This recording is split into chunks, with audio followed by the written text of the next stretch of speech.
음, 다 같이 기도 드림으로 고난주간 월요일 새벽 예배를 함께 드리겠습니다. 제 목소리 들리시죠? 이, 음, 모습들이 없으니까 확인할 길이 없네요. 어, 네, 고맙습니다, 심지사님. 네, 다 같이 기도하시겠습니다. 참 좋으신 하나님, 우리를 사랑하사 독생자를 아끼지 아니하고 우리에게 내어주시고 그분의 십자가를 통하여 우리가 구원과 참 생명에 이르게 하심을 감사드립니다. 우리가 받은 이 놀라운 은혜가 참으로 크고 아름다운데 우리가 그것을 잊어버리고 하나님 앞에 세상적인 것들만을 축복이라고 달라고 구했던 시간들이 많은 것 같습니다. 주님, 고난주간을 통하여 세속의 때를 벗겨내고 욕심을 내려놓고 다시 한번 하나님의 사랑을 마음속에 깊이 묵상하고 깨달을 수 있는 저희들이 되게 하여 주시옵소서. 이 시간이 저희들에게 참으로 유익하게 하셔서 더 경건하고 더 아름다운 그리스도인으로 성장해 갈 수 있도록 주님 인도하여 주시옵소서. 오늘도 주님께서 합당한 만나를 주실 줄 믿습니다. 하늘의 양식으로 저희를 먹이사 그리스도의 제자가 되게 하여 주시옵소서. 감사드리며 예수님의 이름으로 기도하였습니다. 아멘. 오늘부터 우리가 함께 묵상하려고 하는 말씀은 야고보서입니다.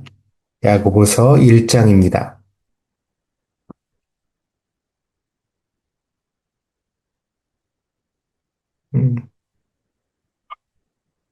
야고보서 1장입니다. 이번 주간에는 야고보서를 끝까지 볼 생각입니다. 매일 한 장씩 해서 5일 동안 야고보서를 다 보고 그리고 이제 토요일과 주일에는 부활에 대한 다른 설교를 준비해 보도록 그렇게 하겠습니다. 그래서 오늘은 야고보서 1장입니다.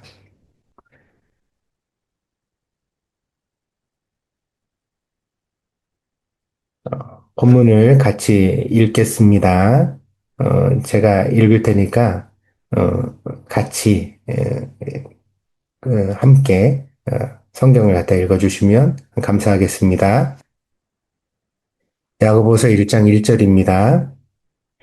하나님과 주 예수 그리스도의 종 야고보는 흩어져 있는 12지파에게 문안하노라.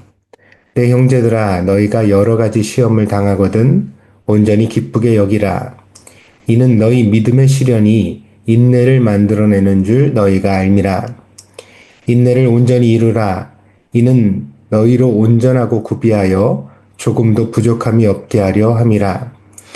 너희 중에 누구든지 지혜가 부족하거든 모든 사람에게 후히 주시고 꾸짖지 아니하시는 하나님께 구하라. 그리하면 주시리라. 오직 믿음으로 구하고 조금도 의심하지 말라. 의심하는 자는 마치 바람에 밀려 요동하는 바다 물결 같으니 이런 사람은 무엇이든지 죽게 얻기를 생각하지 말라. 두 마음을 품어 모든 일에 정함이 없는 자로다. 낮은 형제는 자기의 높음을 자랑하고 부한 자는 자기의 낮아짐을 자랑할지니 이는 그가 풀의 꽃과 같이 지나감이라. 해가 돋고 뜨거운 바람이 불어 풀을 말리면 꽃이 떨어져 그 모양의 아름다움이 없어지나니 부한 자도 그 행하는 일에 이와 같이 세잔하리라. 시험을 참는 자는 복이 있나니 이는 시련을 견디어낸 자가 주께서 자기를 사랑하는 자들에게 약속하신 생명의 면류관을 얻을 것이기 때문이라. 사람이 시험을 받을 때 내가 하나님께 시험을 받는다 하지 말지니 하나님은 악에게 시험을 받지도 아니하시고 친히 아무도 시험하지 아니하시느니라. 오직 각 사람이 시험을 받는 것은 자기 욕심에 끌려 미혹됨이니 욕심이 잉태한즉 죄를 낳고 죄가 장성한즉 사망을 낳느니라. 내 사랑하는 형제들아 속지 말라. 온갖 좋은 은사와 온전한 선물이 다 위로부터 빛들의 아버지께로부터 내려오나니 그는 변함도 없으시고 회전하는 그림자도 없으시니라. 그가 그 피조물 중에 우리로 한 첫 열매가 되게 하시려고 자기의 뜻을 따라 진리의 말씀으로 우리를 낳으셨느니라. 내 사랑하는 형제들아, 너희가 알지니 사람마다 듣기는 속히 하고 말하기는 더디하며 성내기도 더디하라. 사람이 성내는 것이 하나님의 의를 이루지 못함이라. 그러므로 모든 더러운 것과 넘치는 악을 내버리고 너희 영혼을 능히 구원할 바 마음에 심어진 말씀을 온유함으로 받으라. 너희는 말씀을 행하는 자가 되고 듣기만 하여 자신을 속이는 자가 되지 말라. 누구든지 말씀을 듣고 행하지 아니하면 그는 거울로 자기의 생긴 얼굴을 보는 사람과 같아서 제 자신을 보고 가서 그 모습이 어떠했는지를 곧 잊어버리거니와 자유롭게 하는 온전한 율법을 들여다보고 있는 자는 듣고 잊어버리는 자가 아니요 실천하는 자니 이 사람은 그 행하는 일에 복을 받으리라. 누구든지 스스로 경건하다 생각하며 자기 혀를 제갈 물리지 아니하고 자기 마음을 속이면 이 사람의 경건은 헛것이라. 하나님 아버지 앞에서 정결하고 더러움이 없는 경건은 곧 고아와 과부를 그 환난 중에 돌보고 또 자기를 지켜 새 속에 물들지 아니하는 그것이니라. 아멘. 신약 성경에는 야고보가 많습니다. 야고보의 구약식 이름은 야곱입니다.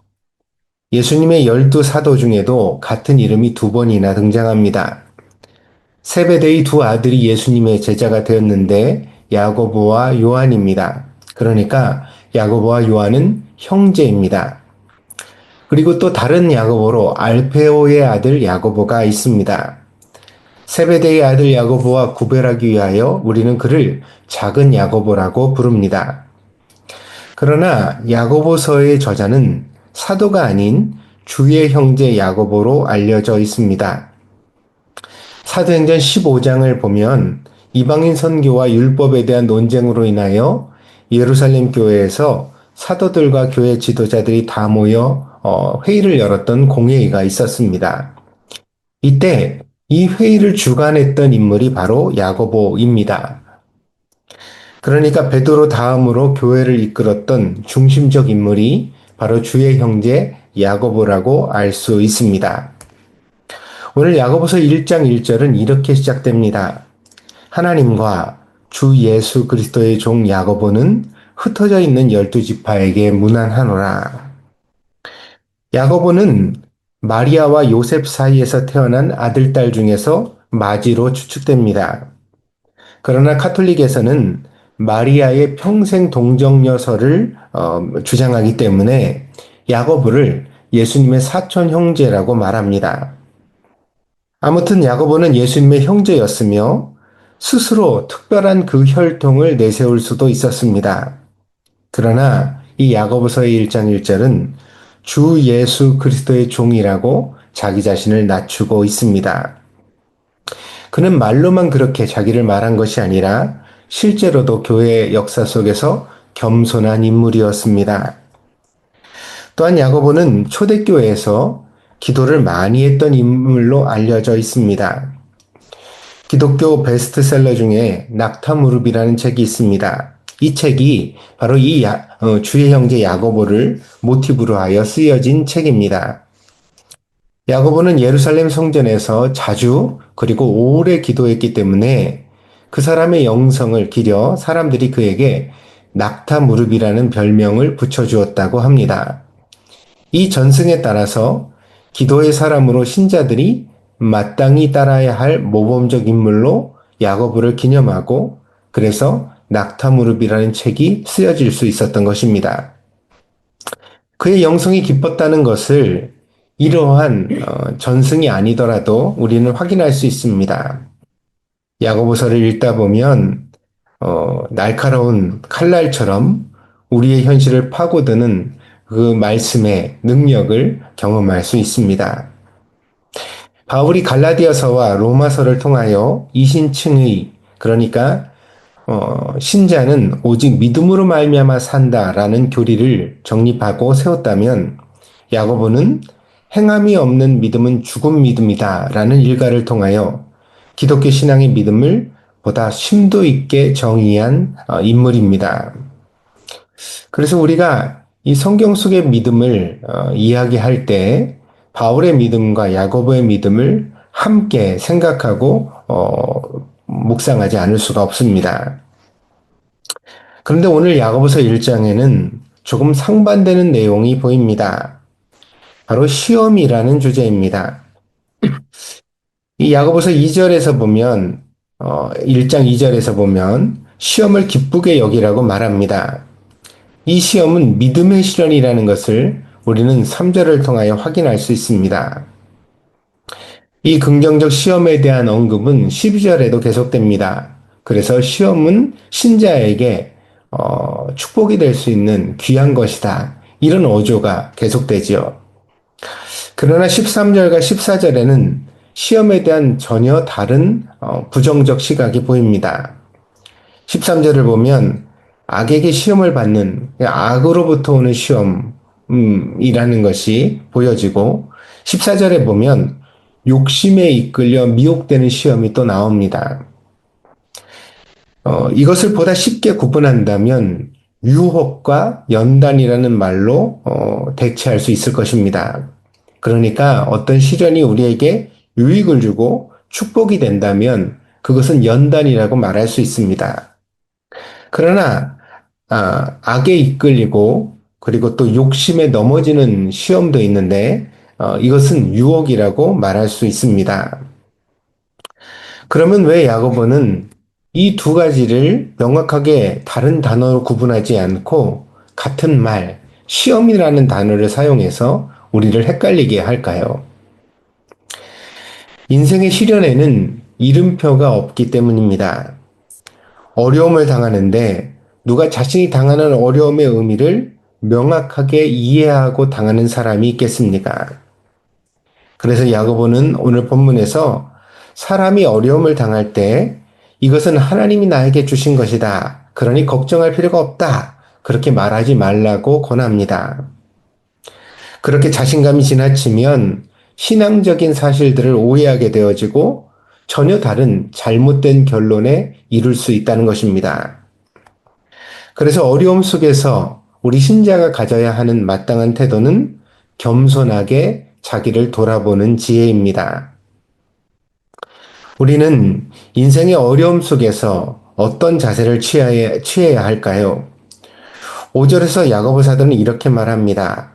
너희 중에 누구든지 지혜가 부족하거든 모든 사람에게 후히 주시고 꾸짖지 아니하시는 하나님께 구하라. 그리하면 주시리라. 야고보가 낙타 무릎으로 불려졌다는 사실을 기억하고 본문을 보면 보다 더 그 의미가 명확하게 다가옵니다. 부족한 인생 속에서 믿고 의지할 분은 하나님 한 분밖에 없습니다. 그 하나님을 의지하는 신자의 특징이 바로 쉬지 않고 기도하는 것입니다. 그러므로 기도하지 않는 사람은 그가 얼마나 신앙의 경륜이 풍부하고 성경의 지식이 많든지 간에 또 사람들에게 아주 은혜로운 평판을 듣는다 하더라도 결과적으로 기도하지 않는 사람은 하나님을 의지하지 않는 사람이며 지혜와 무관한 사람입니다. 당신은 삶에서 기도하고 있습니까? 욕심에 이끌리면 죄가 잉태되고 죄가 자라나면 사망이 태어난다고 하였습니다. 그럼 신자의 기도는 바로 이런 욕심의 싹을 자르는 시간이 되어야 합니다. 기도할수록 우리 마음에서 욕심이 작아져 가야 합니다. 높은 마음이 낮아져야 합니다. 기도를 통해 우리의 정신이 하나님의 지혜로 가득 차야 합니다. 과연 우리는 그런 기도 생활을 하고 있을까요? 어떤 분들은 기도하면서 오히려 자기 욕심이 더 충만해지기도 합니다. 이것을 야고보 사도가 욕심에 이끌린다 이렇게 표현한 것입니다. 우리가 여전히 분노와 더러운 말과 가증스러운 외식에 빠져 신앙이 아닌데도 신앙인 척을 하고 있다면 우리 안에 진지한 기도가 사라진 것이 그 원인이 아닐까요? 하나님은 우리에게 응답하시는 분이십니다. 그러나 아무것도 제대로 기도하지 않는 사람에게는 아무 일도 일어나지 않습니다. 기도는 우리의 비루한 현실 가운데 하나님을 초대하는 초대장이며 동시에 우리의 마음과 영혼을 주님의 손에 맡기는 보증서이기도 합니다. 오늘 여러분의 삶에 진지한 기도가 다시 시작되기를 바랍니다. 무엇을 어떻게 기도할지를 고민해 보십시오. 아무 생각 없이 그냥 떠오르는 대로 기도하지 말고 여러분의 고민이 핏물처럼 배어 있는 기도를 하나님 앞에 드려 보십시오. 가볍게 기도하지 말고 조금은 아프게 기도해 보십시오. 그러면 반드시 응답의 하나님을 만나고 경험하는 일이 있을 것입니다. 여러분의 기도 생활을 응원하고 축복합니다. 오늘 하루가 하나님 안에서 깊은 기도를 경험하는 복된 날이 되어지기를 바랍니다. 기도하겠습니다. 하나님, 우리에게 기도를 가르쳐 주세요. 그저 우리 마음대로 읊조리는 욕심의 기도가 아니라 하나님이 우리에게 주시기를 원하시는 은혜를 만나는 경건의 기도를 우리에게 가르쳐 주세요. 야고보 사도가 말하였던 바처럼 정말 하나님이 우리를 연단하시고 축복으로 이끌어 가시는 길에 우리가 잘 부응할 수 있는 영적인 기도를 우리에게 가르쳐 주세요. 그리하여서 우리가 다 경건한 자로 성장해 가게 하시고 하나님이 원하시는 아름다운 모습에 이룰 수 있도록 인도하여 주세요. 주님, 오늘 고난주간 첫날 월요일입니다. 오늘 하루 중에 우리 입에 더러운 말이 없게 하시고 거짓된 생각이 없게 하시고 예수님을 믿는 자답게 하나님의 자녀답게 경건하고 거룩하게 깨끗하게 살아갈 수 있도록 주님 우리를 인도하여 주시옵소서. 주님이 우리와 함께 해주실 줄 믿습니다. 감사드리며 예수님의 이름으로 기도하였습니다. 아멘.